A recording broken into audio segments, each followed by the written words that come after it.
some point y'all are going to recognize that I was right about multiversal aspects and how they're used in Western media. I know some of y'all get really pissy. There's a big divide. There's a lot of people that agree with me on the topic of multiverses. I think it incentivizes laziness. I despise it, and I will not be utilizing that shit in our upcoming comic book company. And there's others that like one-off stories that don't fucking matter and all that, whatever. But either way, you have to concede that at minimum, the world that we have in the like, let's say the space of entertainment, multiverses have been a net negative. I don't think you can want to disagree with it, but you can't. It's just facts. And we have another example I talked about the other day, the whole Marvel and what they're doing with Miss Marvel or Kamala Harris Khan. Now she's got versions of herself that are all over the fucking place. And Teen Justice has revealed that they have their versions of these different swapped goofy versions of other characters. Y'all remember we covered this non-binary version of Flash. And they have trading card biographies that they have now released. And that's literally the point. Multiversity Teen Justice series. So it's the company saying, hey, we're using multiverses to tokenize characters. That's the only reason it exists. It's in the fucking title. And that's what you're getting. The series highlights heroes of Earth 11. Boring. Who make up the Teen Justice team. So this is another Earth, including Kid Quick, Aquagirl, Clarine, the Witch Girl, Supergirl, Robin, Troy, and Raven. Each trading card, which you can view below, reveals background information about each character, their real name, and their first appearance. So you can see, here's all the goofballs right here. Different versions of these characters that you've all seen. And yeah, so, but what we haven't got to the good part yet. Yes, they look goofy. It's just, again, different versions of characters that we've already seen. But it gets better, guys. I'm going to show y'all some of these trading cards. Let's start with the one that we had already covered, which is Jess Chambers. And they announced that this character was going to be announced on, I think all of them are gay, if I'm not mistaken, or some various version of like whatever gender bullshit. But this was the one that is non-binary. This is the non-binary Flash, Kid Quick, who is non-binary, and you can see that they go by they, them, and their.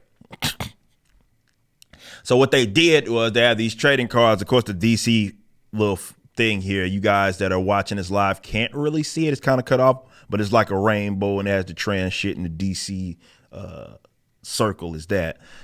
So if I'm not mistaken, all of these guys are of that ilk. I don't know, but Kid Quick, they say that he's inherited their family ability to channel the Speed Force by reciting the mathematical formula. So he can recite a formula, and then he's fast. He said Chambers finally took the spotlight in the first adventure of Teen Justice, saving Gotham City and the world from a New Year's invasion of the mind-dominating alien Starla, the Star Conqueress. And here we have Jaqui, who has a fucking nose ring.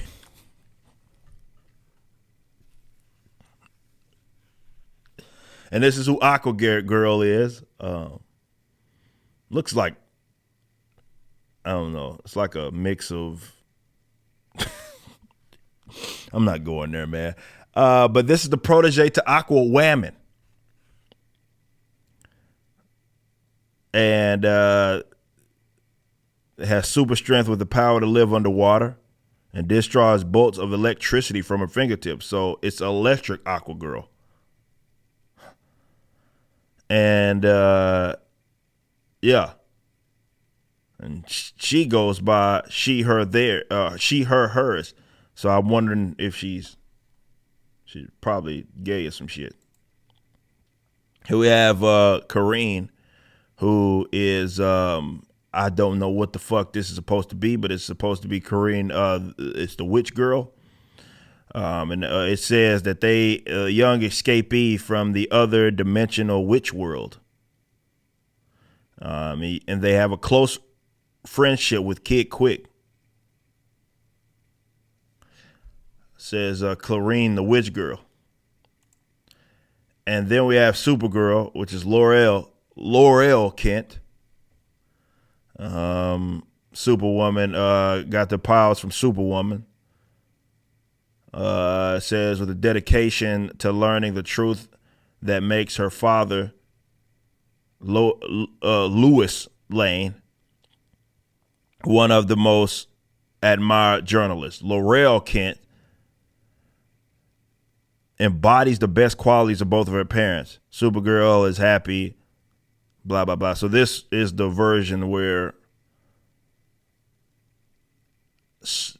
the super person isn't Clark Kent. They basically swapped places. So the super person is the Superwoman, not the Superman. And you have Lois Lane as the father. And he's, of course, a journalist. And Laurel Kent is the name of this one. And then you have a Robin. This is not the first female Robin. I'll be the first to say that. There's been others, but they've all been goofy and they've been unpreferable. I've said that Spoiler is far more interesting of a character than Robin being Stephanie Brown. We got Talia Kane, and this is the daughter of Batwoman and Ali Al Ghul, who was the son of Dark Knight's greatest foes, Talia. All right, so it's just a bunch of basically role switching here. So this is the Batwoman in this universe isn't gay, I guess, or something. And they say, and Ali Al Ghul, who was the son of the Al Ghul, and Talia Kane is Robin. What did it say different from all these wards and wannabes who came before her? No, she's just a wannabe. You can't just say that she's not one. That's not how it works. It's just Damian Wayne. Again, it's the same thing with the Superwoman. The roles just switched. Or Supergirl, or whatever you call it. Just the roles just switch. As long as Aquagirl and Kid Quick stay out of her way, so apparently this person has a problem with them. And then you have Troy, who is not. Now, this is the tokenization that you usually don't get. It went the other way. So this is not Donna Troy. This is Donald Troy. But he's probably homosexual, so what's the matter? The mentee of Wonder Man. Troy's background is a mystery with super strength bracelets, blah, blah, blah. And yeah, so we have Troy. I'm pretty sure this guy's homosexual. He looks like one. Looks like he is homosexual. And then it's the same thing. Now this for sure is like good luck convincing me this is a straight man. That ain't no straight man. And we know that because this person's first appearance was on DC Pride.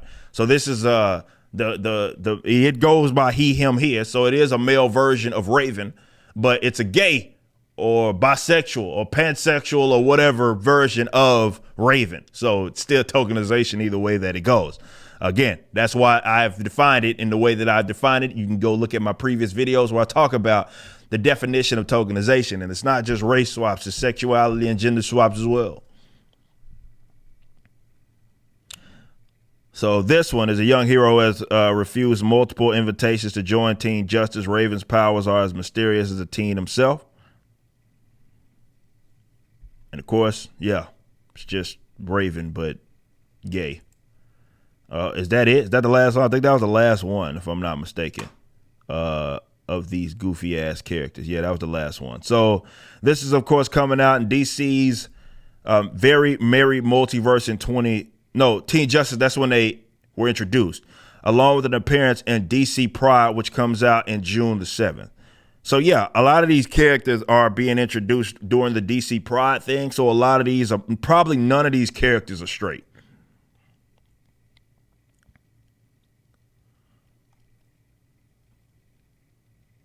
Let me see if they put. So it says a young hero who has refused multiple invitations to join Team Justice. Raven's power is mysterious. What is little is known, little is known suggests a connection between the mystic energies and the ability to see things others can't. Okay, a romantic interest in Teen Justice member Troy. Oh, so there it is. So yeah, that's what I figured. So the Troy character is in a love interest, is a love interest of the Raven character. So this character's gay as fuck, and so is that character. So these motherfuckers, these two characters have some sort of love interest or some shit.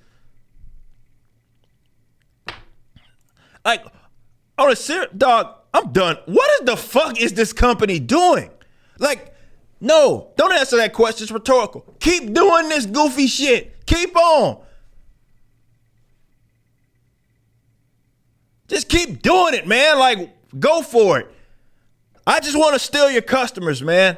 Because nobody's. Let me break it down to you. The folks that spite like this stuff, and spite like is those that will pretend to be fans of this type of material because they think that it gets under the skin of people like myself. Okay?